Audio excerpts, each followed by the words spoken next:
सरकार ये तो बताइए कि यथा पंकेन पंकाम्भः, अगर किसी के पैर में कीचड़ लग जाए और वो कीचड़ से धोना चाहे तो कीचड़ से कीचड़ धुलेगा कि नहीं?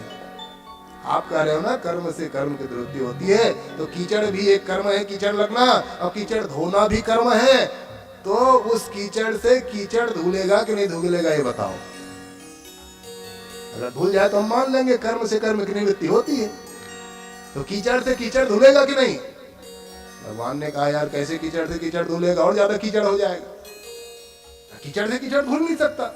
अगर प्रभु ये छोड़िए, सूर्या वासुराकृतम, किसी पात्र में शराब भरा हुआ है और शराब खाली करके दूसरे शराब से धोगे तो शराब से शराब का पात्र धुलेगा कि नहीं धुलेगा?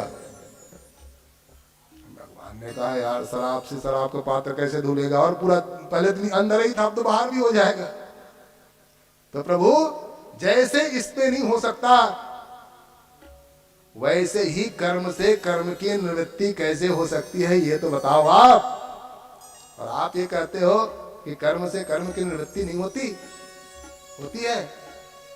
कहा भाई इसके लिए तो भीष्म पितामह के पास चलना पड़ेगा। चाहते तो भगवान तत्काल बता देते। भगवान ने कहा कि वहां उत्तरायण की प्रतीक्षा करते हुए भीष्म पितामह पड़े हुए हैं, चलो उनके पास। वहां पे ले गए, ले जाकर के प्रणाम कराया सबको, प्रणाम करके आशीर्वाद सब लोगों ने ली, भगवान की तरफ देखा, देख करके प्रणाम किया। भगवान ने कहा जो प्रश्न पूछना है भैया, ये बड़े ज्ञानी है महात्मा, इसे पूछो। ये सारी बातें एक एक करके पूछना प्रारंभ किए। उन्होंने ज्ञान, भक्ति, वैराग्य, राजयोग, स्त्री धर्म, सारे धर्मों का उपदेश दिया। उन्होंने कहा महाराज कर्म से कर्म की निवृत्ति, तो उन्होंने कहा कर्म से कर्म की निवृत्ति के लिए कर्म से कर्म नहीं, उससे ज्ञान से धुलेगा। क्योंकि कारण, कार्य की निवृत्ति कारण से होती है या कारण की निवृत्ति कार्य से।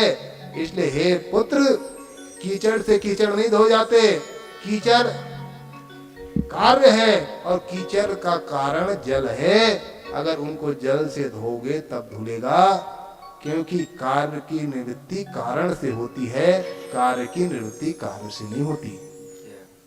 जिस कारण से वो हुआ है उसको अगर लाओगे तब उनकी निवृत्ति होती है। इसीलिए आप जब जल से धोगे तब कीचड़ धुलेगा, नहीं तो कीचड़ धुलने वाला नहीं है।